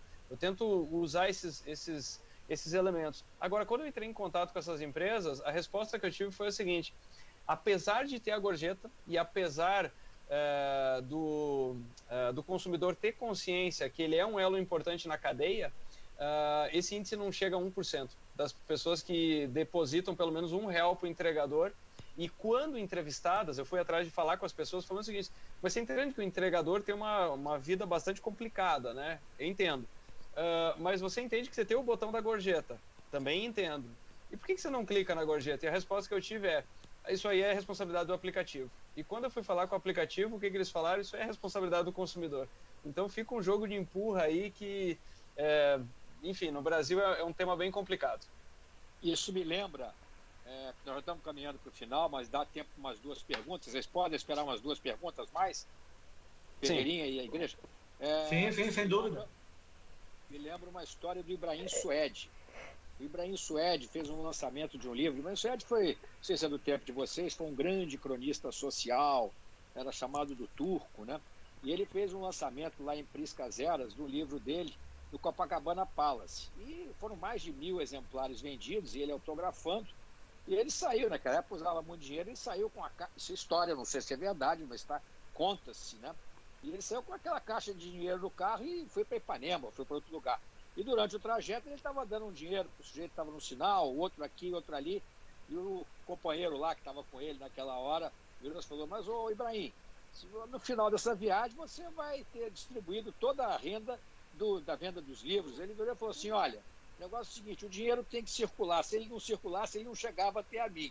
Então eu estou falando esse negócio da gorjeta, porque de uma certa maneira é algo que você é uma boa ação para ajudar um cara que uma pessoa, um profissional que está fazendo um trabalho importante e você está reconhecendo. Então eu acho que esse exemplo que você colocou é muito interessante, assim como é um exemplo que não envolve dinheiro, mas que eu gosto de prestigiar também, é aquele: como é que foi meu atendimento? Aí tem lá o sorriso. Nem sempre eu faço, mas sempre que eu estou ali eu vou fazer, porque eu estou prestigiando e dando valor a um profissional que está me atendendo bem. Lígia, vai as 2, 3 últimas perguntas para a gente fazer um fechamento. Ok, então. Tentei reunir então aqui o seguinte: tem perguntas aqui do tipo de... falando de tecnologia. Então, por exemplo, que agora estourou o e-commerce, né? E muitas empresas não estavam preparadas, não tinham entrado ainda nessa situação. Então, que se agora, então, o momento forçado para elas se organizarem, mas eles também falam da falta de B2B, né? Você pode até ter B2C, mas eles sentem muita falta do B2B, né? E, Ferreirinha, uma para você, como como se preparar para este consumidor que vai voltar com pouco dinheiro? Como atrair ele, né? Como fazer ele gastar dinheiro ali com moda ou com outra coisa, né? Como se preparar e atrair. Para você, Fernanda, eles querem saber o seguinte: se não é agora o momento de pressionar o governo para baixar impostos, né? Que produzir aqui no Brasil é insano. O Ferraroli fala do endividamento das famílias, né? Se seria o caso de talvez pedir análise de perdão, né? E também a questão da falta de incentivo para as grandes, porque até teve uma marca aqui que discordou do Ferreirinha e falou que empresa grande também quebra se não tiver capitalizada, né? Tamanho não é muito documento. Então, e aqui teve muitos elogios para a igreja com relação a como você definiu o pós-pandemia aqui. O pessoal gostou muito, diz que você foi perfeito nessa história e quer ouvir de você a questão das tecnologias. Se realmente estar a um clique de distância de tudo hoje, vai afastar aí as pessoas do contato humano. Fechando, acho que essas são as grandes perguntas. Então, vamos lá, eu passo a bola para o Ferreirinha. Quer começar? Não, acho que você, né, de tecnologia, que ela puxou aí como último, vamos nessa. É que foram tantas perguntas, eu estou tentando... Esse do e-commerce, da tecnologia. Eu continuo acreditando, esse comentário aí que agora o e-commerce chegou, ele tem chegado desde 96, né? Então, agora é uma daquelas ondas de choque que, como eu estava falando na abertura desse nosso papo, algumas empresas estão entrando aí. Vide o que aconteceu com a Magalu, né, com a Magazine Luiza, colocando aquela plataforma para pequenos negócios. Então, quer dizer, para muitos isso é uma novidade. Então, tem uma coisa que eu destaco muito nas palestras, que é o seguinte: o Brasil é um terreno absolutamente acidentado, né? Então, o Ferreirinha também fez um comentário logo no começo que eu concordo muito. O Brasil não é feito de Faria Limers, né? O Brasil não é feito só de pessoas que que trabalham em São Paulo, que estão ali pela Berrini, que estão na Faria Lima. Então, o Brasil é um terreno muito acidentado, tem internet, só para vocês terem ideia, 3G mal chegou agora em 70% dos municípios brasileiros. Estou falando de 3G, nem 4G. Então, para muitos empresários e para muitos consumidores, tudo isso ainda tem um caráter de novidade, sim, mas de outra maneira, vamos combinar que não é exatamente algo novo. Eu concordo com essa história da pobreza de plataformas B2B, então acho que é algo que não dá para resolver também de uma hora para outra, mas de fato tem muito foco no B2C e menos foco em negócios que poderiam ser feitos com cara de plataforma. Agora, com relação, acho que eu posso opinar com mais propriedade a respeito desse tema se todo mundo está a um clique de distância, que tipo de afastamento ou proximidade que isso gera. Essa é uma preocupação que eu levantava já desde o ano passado. Então eu acho que o WhatsApp, as lives e tudo isso, elas trazem um pretenso sentimento de proximidade, mas ele é bastante enganoso, sabe? Parece que você sempre está a um clique de poder falar com uma pessoa, e as pessoas começam a substituir isso substituem telefonemas pela mensagem do WhatsApp, e dali a pouco você acha que está todo mundo tão perto de você que você vai se afastando sem perceber. E eu acho que isso muitas empresas também fizeram ao longo do tempo. Então, é uma coisa completamente batida a história de ser agnóstico de canal, ser omnichannel, mas isso vai ser um imperativo daqui para frente. Essa transformação que o coronavírus traz quem vai continuar faturando um pouco mais? Quem já tinha seus canais digitais estabelecidos. Isso não vai mudar pós-coronavírus, isso vai se acelerar. Mas volto a bater na tecla. Eu acho que quem está decretando aí o fim do varejo físico, eu acho que ele vai ter grandes incentivos na retomada pela forma como as pessoas vão se comportar, ainda com roupas radioativas, mas elas vão querer passear, vão querer sair de casa. Então, no final, eu acho que nós vamos ter uma aceleração dessa história dos múltiplos canais de relacionamento. Eu vou assumir aqui, Lígia, para que o Fernando faça a finalização, né? Eu só queria corroborar aqui e potencializar um comentário do Igreja que eu vejo muito importante e que eu tenho falado muito nessas minhas reflexões nas últimas semanas. A gente tem que tomar um pouco de cuidado, que é exatamente da forma que o Igreja comentou, quando a gente agora parece que o e-commerce está chegando. Na verdade, não, né? Já está chegando há muito tempo, né? Porque as empresas, de uma forma geral, muito resistentes a entender a importância do online, né? A transformação digital, e parece que agora isso é uma coisa de última hora, que não é. Na verdade, isso acabou sendo uma pressão de última hora. Agora, Lígia, tem um ponto importante aí, até gostaria que quem fez o comentário aí de discordar com o Ferreirinha, primeiro que isso daqui não é para concordar nem para discordar, né? Conversa e diálogo, esse é o grande problema das polarizações, que o Fernando comentou, concordância e discordância. Reflexões não são para serem concordadas e discordadas, são para fazer parte de um diálogo, de uma conversa. Eu sei bem que as empresas grandes quebram. E para quem fez esse comentário, eu posso citar uma série de nomes. A Varig quebrou, eu posso dizer que a GM quase quebrou no mundo, posso falar que a Motorola quebrou, que a Kodak quebrou. Eu não falei que empresas grandes não quebram. Eu quis dizer que nesse momento dessa crise, o pequeno, o médio, o micro, o autônomo e liberal, a pressão chega muito mais rápida neles, porque eles não têm condição de absorver esse impacto na mesma proporção. Quando o caixa do microempresário acaba, da grande empresa, o caixa ainda está mais resistente. Se ela não for capaz de se manter capitalizada, vai quebrar também. Claro que vai quebrar. A Varig quebrou. Eu não sou nem de longe ingênuo e naive nessa situação. O meu comentário é sobre a relação da intensidade. Na intensidade, esse é o problema da situação da saúde pública, né? A gente não está em jogo a letalidade. Todo mundo já sabe que o coronavírus mata menos que algumas outras. O que está em jogo é a velocidade da propagação e todo mundo ao mesmo tempo entrando dentro do hospital. E se entra todo mundo ao mesmo tempo, todo mundo que tem outras doenças deixa de ter espaço. Nesse exato momento dessa crise, o impacto no micro, no médio, no liberal, ele tem uma proporção muito maior, tem um impacto muito mais brutal daqueles que estão na posição mais elevada nessa pirâmide. Como falar com esse cliente que volta machucado, estragado. Vou falar aqui de forma muito pragmática, e mesmo que eu caia aqui numa obviedade, mas esse é o risco da obviedade. Duas coisas.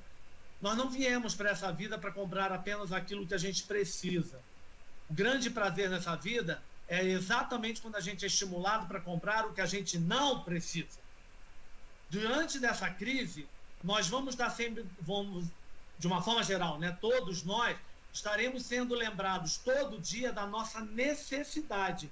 Se você reduziu a sua entrada de dinheiro, você vai lembrar da conta, você vai lembrar da dívida, você vai lembrar de tudo isso. Quando você volta ao mundo da vida, que é da forma que ela é, tudo que você mais gostaria era tomar aquele sorvete que você deixou de tomar, comer aquela salsicha que você deixou de comer, assistir aquele filme que você não estava assistindo mais, comer aquela pipoca. Então, o ritmo vai ser mais lento, mas a vontade do escapismo, ela é inerente na essência humana. Nós viemos pautados para consumir vontade, desejos, aquilo que nos estimula. Dito isso, como é que nós temos que fazer para falar com esse cliente? Com algo que a gente já deveria ter feito há muito mais tempo. Preparar as nossas equipes para ter repertório de afeto, de carinho, de narrativa, de atenção. E aí, quando a igreja diz que vai ter, que ele não acredita no término do varejo tradicional, eu endosso isso por completo, porque agora as pessoas também vão perceber no excesso do digital que a gente gosta de falar com pessoas, que a gente gosta de visitar a loja, gosta de falar com aquele vendedor. Então esse é o momento que nós teremos que aprender a fórceps, que não adianta apenas saber tudo de produto e de serviço. Você também tem que saber falar com pessoas, dialogar, ter empatia, ter carinho, ter repertório emocional. Na retomada, eu vejo que me permita dizer dessa forma, os soft skills, que são as competências mais capazes de estimular desejos e vontades, serão mais importantes no primeiro momento do que apenas falar do estoque, do produto, da qualidade daquilo que foi produzido. Fernando, você poderia completar agora com aquelas questões também de impostos? Eu fico até acanhado em completar, porque as palavras dos nossos convidados foram muito bem posicionadas, muito bem colocadas, e eu aprendi muito aqui nessa 1h30 que nós estamos juntos. Mas me foi feita uma pergunta e eu vou tentar fazer um fechamento que não vai ser técnico. A pergunta eu vou falar logo dela para eu poder ser técnico e depois terminar sem ser técnico. Sobre competitividade. Antes de nós entrarmos nesse quadro dramático, nossa agenda de trabalho estava fundamentalmente focada, ou principalmente focada, nas reformas estruturais necessárias para o país ganhar competitividade sistêmica. O Brasil tem mais de 30 anos, ele cresce muito abaixo do mundo e muito abaixo mesmo dos países emergentes. Não foram os astros que conspiraram contra nós. Fomos nós que fizemos escolhas equivocadas, ou escolhemos dirigentes que não estavam preparados para o cargo, ou optamos por políticas que pareciam trazer um rápido desenvolvimento, na verdade era o famoso voo de galinha. E nós fizemos um trabalho a pedido da CPEC, Secretaria de Produtividade, Emprego e Competitividade do Ministério da Economia, liderado pelo Movimento Brasil Competitivo e 12 associações. Esse trabalho foi feito pelo Boston Consulting Group, com a participação das entidades, com nossos técnicos, com a minha presença e outros mais. E identificamos que, comparado com 36 países da OCDE, seria melhor se tivéssemos feito com os 198 países que compõem aí a ONU, mas não teríamos elementos para fazer essa comparação. Operar no Brasil custa, com base em 12 itens que nós elencamos como os mais fundamentais, R$ 1,5 trilhão a mais por ano do que a média dos países da OCDE. Isso é aproximadamente 22, 23% do PIB. A indústria sempre foi o setor mais exposto à concorrência internacional. O comércio, durante um período, agora não tanto mais, porque as mercadorias viajam o mundo, Amazon, Alibaba e blá, blá, blá, blá, blá, blá, a área de serviços também, que o Igreja está aqui, a área de consultoria. Hoje participei de uma reunião do MIT online, estavam lá nos Estados Unidos, eu estava aqui. Enfim, nós temos uma situação em que a competitividade sistêmica dos setores mais expostos do Brasil é extremamente prejudicada pelo famigerado custo Brasil, que pela primeira vez ele foi mensurado. E estava na linha de frente de trabalho nosso, até que veio a pandemia. Ao vir a pandemia, entramos num regime de guerra, de uma emergência nacional. E esses temas ficaram, de uma certa maneira, adormecidos para quando sairmos desse imbróglio que nós estamos metidos. E, nesse caso, apesar do Brasil ter suas muitas culpas, mas, nesse caso, não é algo que é inerente a Brasil, veio do mundo. Então, a agenda de competitividade passa, entre outras coisas, por uma reforma tributária. Me foi dito, não é hora de reduzir o imposto? Mas não é só o imposto.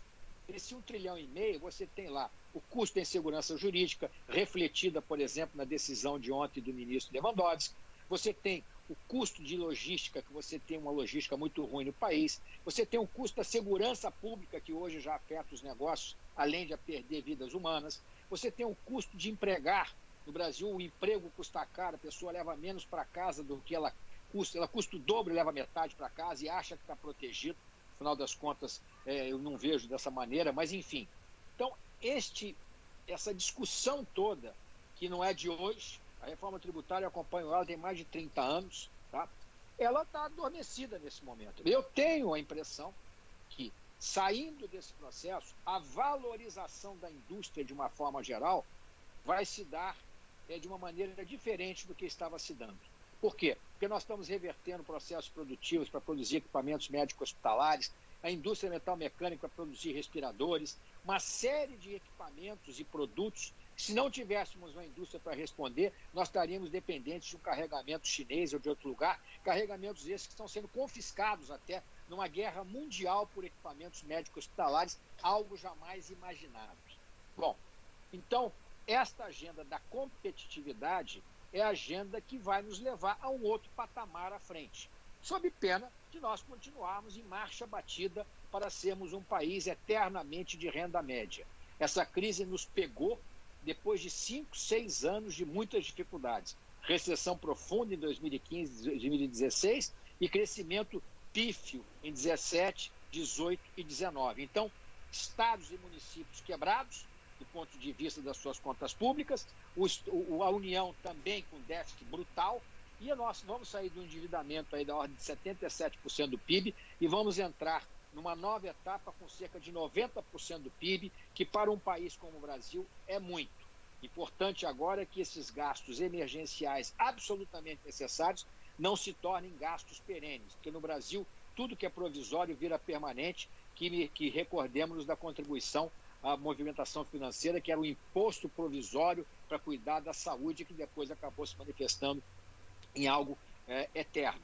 Como dizia o Reagan, no governo a receita gera a sua própria despesa. É muito difícil você trabalhar para isso, cortar despesa na carne. Nós estamos vendo isso aqui agora, quando tem estados em que alguns judiciários querem aumento no meio de uma situação como essa. Então, isto posto, a agenda da competitividade é a agenda fulcral desse país. E um projeto de nação onde a indústria terá que ser inserida como um ator relevante. De novo, eu não sou intervencionista, eu sou de uma linha muito mais liberal, mas não sou um liberal ingênuo de achar que nós estamos num mundo em que o laissez-faire, laissez-passer funcione de uma maneira correta e justa. Então, nós temos que saber as nossas boas escolhas, as boas alocações de capital, e a indústria têxtil e confecção do Brasil está entre as 5 maiores do planeta e a maior cadeia produtiva integrada do Ocidente. 1,5 milhão de pessoas empregadas diretamente e 8 milhões se adicionarmos os empregos indiretos, efeito renda e dependentes. Portanto, é um setor relevante e que vai ter um papel fundamental nessa retomada. Agora, eu encerro aqui, porque nosso objetivo não era falar muito de macroeconomia, não mas simplesmente deixando uma mensagem, que tudo isso que nós ouvimos do Ferreirinha e do Igreja, nós participemos e coloquemos dentro da nossa vida pessoal para prepararmos para esse pós-pandemia, que não sabemos quando vai se dar, mas certamente não pode ser nem como pensam os fechaduristas eternos, nem como também vai ser como pensam os aberturistas de qualquer forma. Então, Do ponto de vista prático, uma crise é algo muito pesado, muito doloroso para a gente não sair com aprendizados. Aprendizados se dão em tempos de guerra, normalmente. As coesões sociais se dão normalmente em tempos difíceis. E uma coisa importante, nós achávamos que era impossível, não estou comparando as crises, em 2002, quando houve o apagão, reduzir em 20% o consumo de energia, e nós conseguimos e criamos hábitos de, digamos assim, de economia, que muitos desses hábitos estão até hoje aí vigindo, haja visto que nós estamos com menos consumo de energia por unidade de produto que nós tínhamos no passado, além das eficiências energéticas de máquinas, equipamentos. Então, vamos aproveitar esse momento que a gente está aí, não é com o tempo, que eu ouvi uma frase boa, home office não é trabalhar em casa, é dormir no trabalho. Você trabalha muito mais, você vai perdendo as horas, você vai invadindo a noite, a madrugada, quando você vê, já está na hora, você cai na cama do lado e vai dormir e acorda no dia seguinte com a máquina a pleno vapor. Então, vamos refletir, nós teremos outros encontros, a qualidade do dia de hoje foi excepcional, os negócios serão diferentes, mas o consumidor vai voltar também, mesmo empobrecido, com desejos talvez mais criterioso, pegando um pouco mais de brasilidade, com uma consciência maior.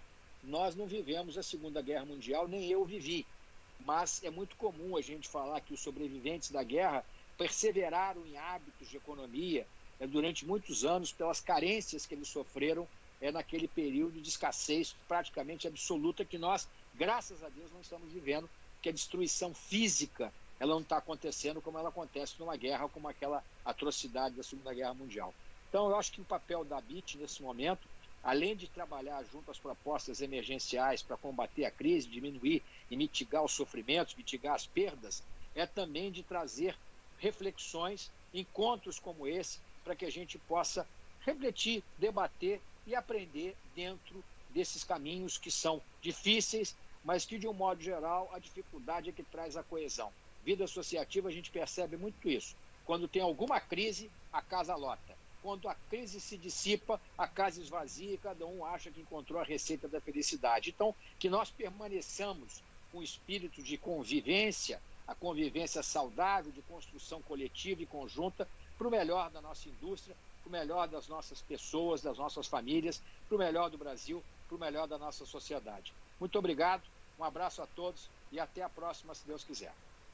Obrigado, Fernando. Obrigado, Lígia. Obrigado, igreja. Prazer. E gostaria de desejar a todos uma feliz Páscoa, uma Páscoa diferente, uma Páscoa mesmo para aqueles que não são católicos, não importa, é uma Páscoa que nós vamos estar provavelmente, com certeza, distantes de muitos que nós gostaríamos de estar abraçando ou convivendo, mas façamos daqui uma mentalização bacana, um abraço virtual, um grande abraço mundial e coletivo, espiritual, nesse dia da ressurreição, nesse dia que marca muito a festa católica, e independente de credos, eu tenho certeza que o Brasil adotou tantos sincretismos que é um país, talvez o mais miscigenado do mundo seja o nosso país, tá? E carrega com ele heranças de várias localidades e convivendo dentro de uma certa paz, apesar da violência urbana que ceifa mais de 50 mil pessoas. Então, uma feliz Páscoa, que tudo corra bem para todos e que a gente saia o mais breve possível dessa situação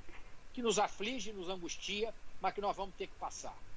Muito abraço a todos. Obrigado, Fernando. Obrigada. Obrigado, um abraço, Lígia. Obrigado. Tchau. Igreja. Um abraço. Tchau.